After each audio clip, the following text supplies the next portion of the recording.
ይሄ በጣም ትልቅ ነገር ነው። ከዚህ በፊት ሰው ከሰው ጋር ሲገናኝ ነው መልእክት የሚተላለፈው። እኔ ጋር የነበረው ወሬ የሚሰማ አንድ ወንድም በአካል ከኔ ጋር ሲገናኝ ነው። ዛሬ ደግሞ አላህ ከሰጠን ጸጋዎች አንዱ አንድ ግለሰብ የሚናገረው ዓለምን ሊያዳርስ ይችላል። ጊዜውንም ጠብቆ በተሰጠውም ጸጋ እየተጠቀሙ ነው። በአንጻሩ ደግሞ ጉዳት ያለውን ጥንቃቄ እያደረግን መሄዱ በጣም አስፈላጊና መልካም ነገር ነው። ከነዚህ መካከል ሚዲያ ትልቅ ስራ የሚሰሩ አንድ አካባቢ የታየ መልካም ነገር ለሌላም አካባቢ ተሞክሮ ይሆንና ውጤት ላይ ሊያደርስ ስለሚችል እንዲህ አይነት ብዙውን ጊዜ ዑለማዎቻችን በየቦታ ታሪክ የሰሩት ጀብዱ የሰሩት ተቀብሮ ነው። ድምጻቸው አይሰማም፣ ታሪካቸው አይታወቅም፣ ወደ ቀጣዩ ትውልድም አይሸጋገርም ነበር። ዛሬ ደግሞ አልহামዱሊላህ ወጣቶቻችን አላህ አዘጋጅቶ እንደናንተ አይነቱን አሁንም ቢሆን የተደበቀ ብዙ ነገር አለ። በግለሰብ ደረጃ ጀብዱ የሰሩት ግን ስማቸው እንኳን የማይታወቁ ዑለማዎች አሉ፣ ዳዒዎች አሉ።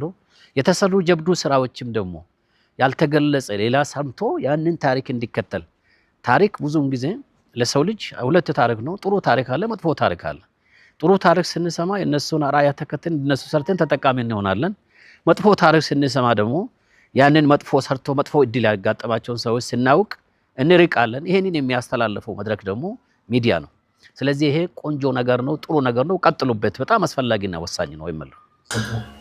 ማሻአላህ በጣም የሚያስደስት ነገር ነው። እንደዚህ አይነት ነገሮች በየመስጊዱ ቢጠናከሩ መስጊዶች ያሉበትን ሁኔታ እየገቡ ቢያዩና ቢመለከቱ ለሌላው ህብረተሰብ ጥሩ አስተማሪ ይሆናል ብዬ ስለማስብ ይሄ ነገር በዚህ ብቻ መቆም የለበትም። ሁሉም ጋር መቀጠል አለበት። ሁሉም ጋር እየዞሩ ያሉትን ችግሮች ፈልፍለው በማውጣት ጥሩ ነገር ያስተካክላል ብዬ አስባለሁ ኢንሻአላህ። እኔ አሁን በዚህ ዙሪያ ያለኝ ምንድነው ይሄ የመጀመሪያው ቢሆንም ምንድነው የዚህ አይነት ፕሮግራም ማለት እኛንም ያነሳሳናል። በተለይ አሁን እዚህ ያለን ኮሚቴዎች ምንድነው ይሄ የዚህ ጥያቄ በቀረበ ቁጥር ምንድነው ለሚቀጥለውም ደግሞ በምን አይነት ራሴን ላዘጋጅ ተብሎ ሰው ራሱ ማዘጋጀት እንዳለበት ነው። فلأنصرن الحق حتى أنني أسطو على ساداتكم بطعاني